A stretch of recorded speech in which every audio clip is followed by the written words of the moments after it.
liggéey bi nag le conseil départemental moo amoon xalaat bi waxtaan ci ak APIX jox ñu feu vert ñu bokk liggéey ci projet bi ba lépp sotti moo tax tey ma ñëw fi bi nga xamante ni ñi ngi clôturer pour xool fan la ñu toll ci liggéey bi mais vu bu ma gisee liggéey bi nii gis naa ni population bi kontaan nañ ci programme bu rëy nii parce que tey dama daan dégg carte égalité des chances tey égalité des chances boobu yëmatul rek ci les handicapés dafa ñëw ci la jeunesse xale yi bëggoon nañu liggéey xale yi bëggoon nañu ay kayit xale yi bëggoon nañu entreprise bëggoon nañu ay société xamuñu woon fu ñu jaar ci ndigalu président de la république ci xalaatu président de la république APIX ñëw ak bureau mise à niveau bi ci 30 minutes ou 25 minutes nga jot sa kayit yëpp am sa entreprise am sa société def naa loolu département bi ndawi Louga ndawi Sénégal ñi ngi rafet loolu président de la république defal ñu ko ciy sant parce que dañu toll ci jamono boo xamante ne immigration clandestine mi ngi am parce que xale yi xamuñu woon président fixé leen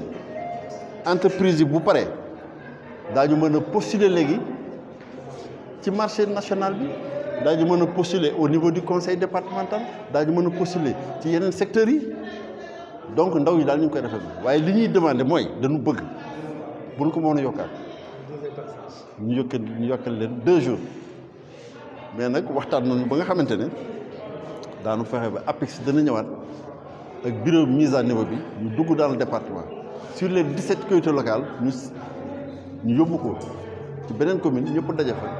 ndaw ñooñu aussi mën a jot ci kayit yi parce que ñëpp a ngi daw di ñëw fekk affaire bi mi ngi jaar donc daal c'est une réussite. business plan bii nga xamante dañ ko teg président de la république validé ko mu jaar ci conseil départemental ànd ci ak APIX ak société yi ko war yëpp ñu ngi wax ndaw ñi nañ ko topp incha allah financement dana génn te maa lay wax ni financement yi yàgg na génn waaw financement yi bari na ay jeunes yu nga xam ni dans le département ci DER bi fii jot nañu ay financement mën naa leen jox liste bi ñoom kay léegi la balle est dans leur camp que ñu taxaw liggéey nag am jom xam ne léegi caaxaan faax waaw xam nga ñoom seen i idée ak seen i xalaat bu ñu xasee ba am bu ñu ñëwee FONGIP mi ngi fi DER mi ngi fi ñëpp ñu ngi fi bu ko defee ñu jàppale leen ñu am ci financement yi kenn ku nekk la nga tolloon ñu jox la ko te bu ñu la ko joxee nga liggéey may wax ndaw ñi nii bu ñu ko jàppee nii xaalisu Macky Sall rek duñ fay mën nañu dimbali nga liggéey nga def sa bopp dès le départ ni xaalis la booy fay ndax gis naa ñoo xam ne jot nañu xaalis mais dañu jàpp ni ba léegi franchement am na si ndaw yoo xam ne fayuñu parce que boo waxee ñun xaalisu Macky Sall la loolu nag day indi tuuti sox non financement bi ça dépend ci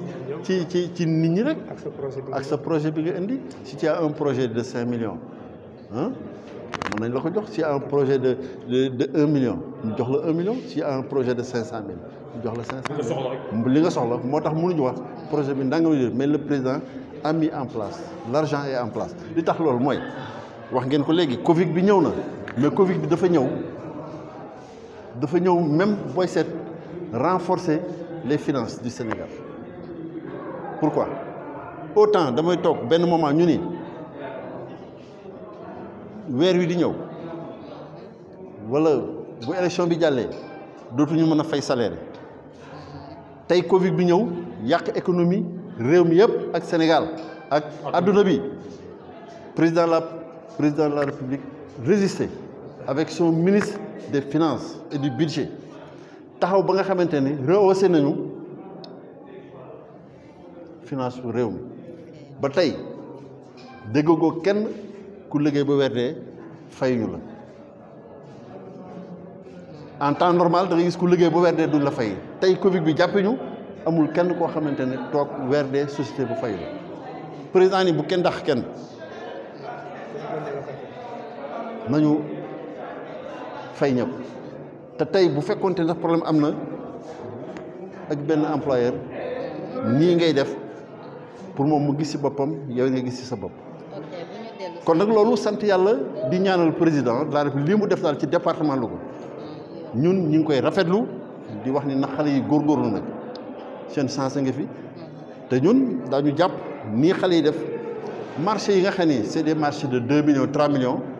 daanu fexe xale yi nga xam ne dañu yor ay kayit jéem cee bénéficier wu ñoom it parce que leen jaaxaloon mooy kayit bi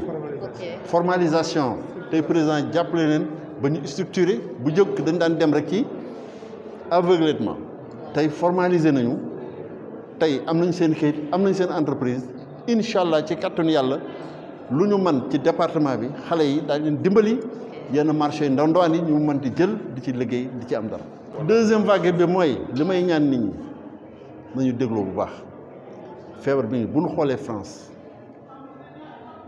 xool États-Unis xool Allemagne fi ñu toll nii depuis hier la def reconfinement France ci boppam France ci boppam couvre-feu États-Unis lam fa rey ay junni nit par jour ah Sénégal yàlla jàppale muy réew moo xamante ne réew mu néew doole am dirigeant yu baax dirigeant yu am vision moo tax biñ ne ci àdduna bi ban réew moo gën a taxaw ci mbas mi Sénégal est venu en deuxième position ci àdduna bi kooku c'est à saluer je demande à l'opposition que ñu bàyyi caaxaan loolu bi ñu ko joxee Sénégal dégguma kenn wax ci ñëpp dañu waroon taxaw rafetlu loolu remercier le président de la République remercier le gouvernement mais coow yàq pour bëgg a falu rek te falu nag du noonu yàlla mooy fal te gis nga ku nekk buñ defee lu baax parce que yàlla nag du fay wax bàyyi jëf ñi ngi rafetlu président Macky Sall taxawaayam xam nga léegi dirigeant adduna bi léegi li ñuy taamu léegi mooy ñi nga xam ni dañuy néew wax tey jëf lu bari mooy li nga xam ni Sëñ Tuubaa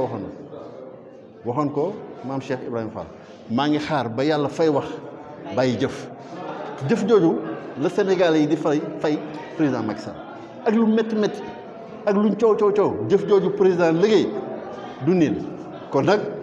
nañu ànd ak président di rafetlu opposition bi nga xam ne ñoom ñëw nañu jox président Macky Sall loxo parce que xam ne Sénégal rek moo ñor te Sénégal dafa war a dem ci kanam te xam nañu on a un bon président loolu ji ngi ciy liggéey parce que mooy li ma wax ni on avait confiance aux jeunes te ñi ngi am confiance toujours ci ñoom président Macky Sall mi ngi am confiance ci ndaw yi réewam waaye ndaw yi réew it confiance boobu nañ ko dëgëral nañ ko wane ba nga xam ni boo jëlee financement nga liggéey fay financement yaa ngi fii te président nga koy joxe mosut a am Sénégal kon nag maa ngi ñaan ñun ñëpp dinañ jàppale le président de la République jàppale son gouvernement jàppale son ministre de finance nga xamante ne dafa régler finance réew mi ba mu ni kocc teg ko ci yoon ba nga xam ni franchement ñun au niveau de l'Assemblée nationale